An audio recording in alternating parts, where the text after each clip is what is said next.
प्राणायाम के बारे में बताया था। अगर योग में कोई सबसे अधिक लाभकारी होता है तो प्राणायाम ही है।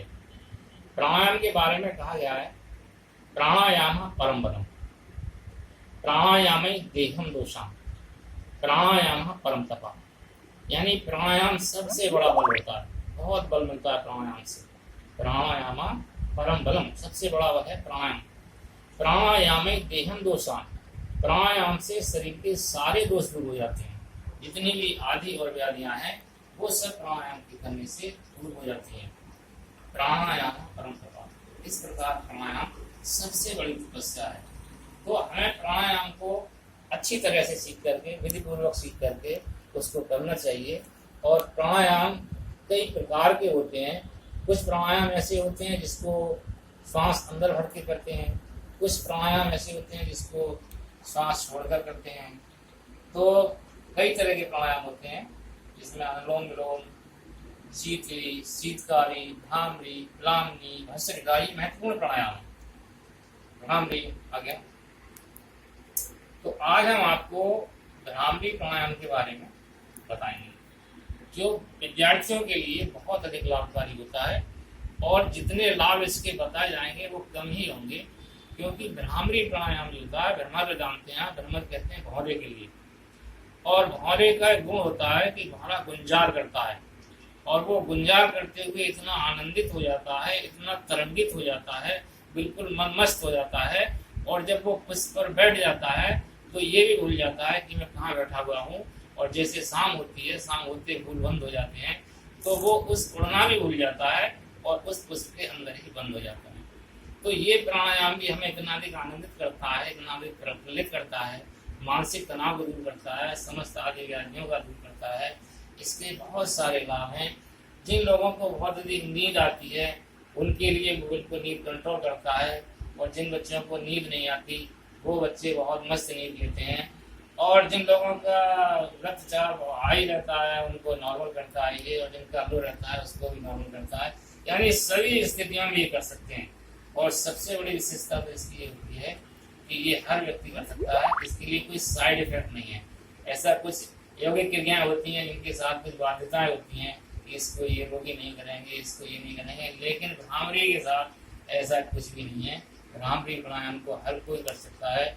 ऐसे बच्चे जो मंदबुद्धि बच्चे होते हैं, जिनकी समझ में देर से बातें आती हैं, वो बहुत उनका माइंड शार्प हो जाता है। और जो बच्चे कई बार पढ़ करके जिनको अपना पाठ याद होता है, तो इस प्राणायाम के अभ्यास से वो एक बार में ही उनको पाठ याद हो जाता है और बहुत ही आनंदित रहते हैं। वो उनके विचारों में बदलाव आता है, उनकी भावनाएं सही होती हैं, मानसिक तनाव दूर होते हैं, अवसाद जिन लोगों को रहता है वो ठीक हो जाता है। तो समस्त आदि और व्याधियों की अगर मैं ये कहूँ आपसे, ये रेमेडी है, ये चिकित्सा है, तो इसमें कोई भी अतिशयोक्ति नहीं होगी। आप इस भ्रामरी प्राणायाम को करिए, इसके बहुत सारे लाभ हम और साथ साथ में आपको बताएंगे। चलिए अब हम आपको इसको करने का मेथड बताते हैं, तरीका बताते हैं कि किस तरह से भ्रामरी प्राणायाम को किया जाए। क्योंकि बहुत से लोग प्राणायाम करते तो हैं, लेकिन उनको सही तरीके ना पता होने के कारण, सही रूल ना जानने के कारण वो तरह तरह से गलतियाँ करते हैं और उसको लाभ नहीं मिलता उससे। तो भ्रामरी प्राणायाम को कैसे किया जाए? तो और प्राणायामों की तरह से इसमें भी एक सुखासन चाहिए आपको। जैसे मैं ये वज्रासन में बैठा हूँ, तो इसमें भी कर सकता हूँ बैठ करके। और दूसरे भी आसन हैं, जैसे इसको बदल सकते हैं हम, ये बदल कर करते हैं। तो ये हम अर्ध पद्मासन या स्वस्तिकासन या और भी जो आसन हैं इससे रिलेटेड, देखिए ऐसे बैठ जाते हैं। देखिए ये देखिए, कमर सीधी रहेगी और लेकिन लूज रहेगी, कोई स्ट्रेस नहीं होगा। कुछ लोग कमर सीधी करने के नाम पकड़ जाते हैं ऐसे करके, वो नहीं होना है। और कंधे भी लूज रहेंगे और चेहरा भी जो है आपका, उस पर जो है किसी तरह का तनाव नहीं होना चाहिए। और मस्कुलर इन्वॉल्वमेंट जो है वो हमारा कम से कम होना चाहिए। तो इस प्राणायाम में हम क्या करते हैं, जैसे देखिए मैं बैठ गया इसमें आसन में, और अब इसमें बैठने के बाद हम क्या करते हैं, हम अपनी उंगलियों को देखिए इस प्रकार रखते हैं। बताता हूँ, पहली जो उंगली होती है, दोनों हाथों को लेते हैं और दोनों हाथों के सपोर्ट से उठाइए। देखिए पहली उंगली हम माथे पर लगाते हैं इस तरह, बहुत ऊपर, ठीक है। और दूसरी उंगली हम ये पलक के पास रखते हैं ये, लेकिन दबाते नहीं है पलकों को, सॉफ्टली उसको, ये सिंबॉलिक होता है। तीसरा हम ये नाक के पास रखते हैं और चौथा मुंह के पास। एक मिनट, उत्तर चल रहा, माथे पर स्थित रखते हैं, दूसरी उंगली आंखों के पलकों पर, ठीक से, तीसरी नाक के पास, चौथी मुंह के पास, और ये अंगूठे जो है हम इस तरह से कानों में लगाते हैं और लंबी सांस भरते हैं पूरा, और उसके बाद अंग शब्द बोलते हैं और फिर भौरे की तरह से आवाज निकालते हैं, कंठ से गुनगुनाती हुई आवाज। देखिए,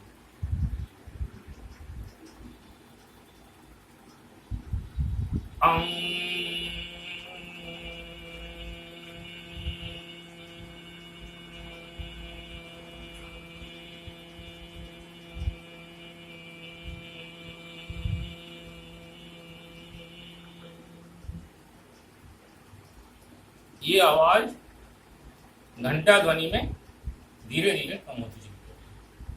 इसी को बार बार रिपीट करते हैं। ऐसा करने से आप एक बार फिर से देखिए, ये हाथ रखिए हमने, ये इसको दबाते नहीं है, बस सॉफ्टली सिंबॉलिक है खाली।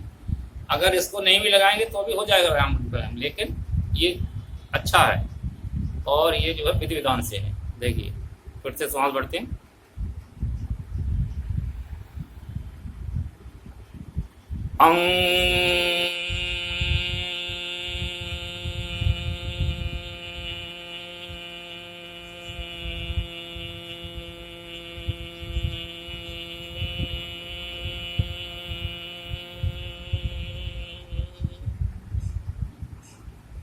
Like this. और इस तरह से फिर हम इसको प्रारंभ में 5 से 10 बार करें, और धीरे धीरे जब हमारे लंग्स की पावर बढ़ जाती है, होता क्या है प्रारंभ में बहुत छोटी छोटी सांसें बच्चे लेते हैं, उनकी क्षमता कम होती है फेफड़ों की।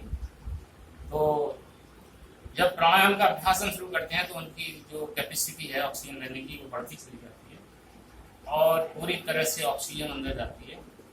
और इससे क्या होता है, जब ऑक्सीजन अंदर ज़्यादा जाती है तो जो हमारे माइंड है और उसके सेल एक्टिवेट होते हैं, और इसमें जो है ये पाचन क्रिया है ये इससे तीव्र हो जाती है और मानसिक तनाव दूर होता है।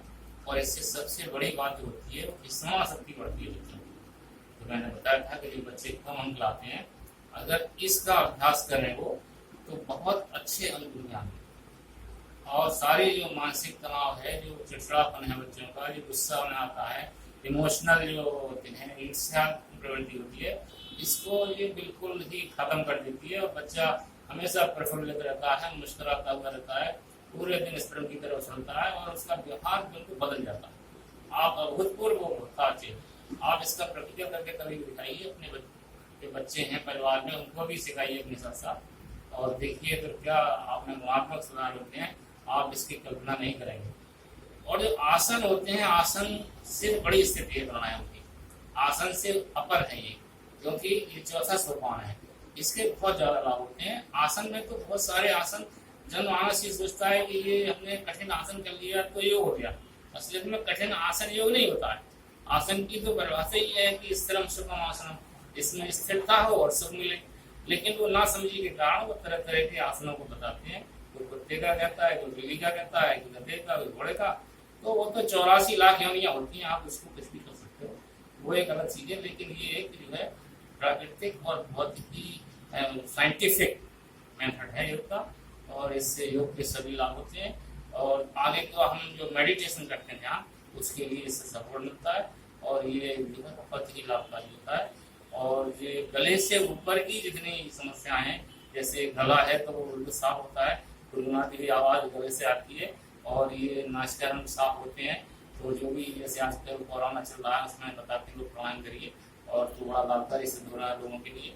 और ये सब जो है, ये कानों में अंगूठे रहते हैं, उसमें जो आवाज जो है ये स्पंदित होता है, मस्तिष्क एक्टिवेट होते हैं उसके सेल्स, बड़ा अच्छा लगता है, बाद में बच्चा बहुत अच्छा फील करता है।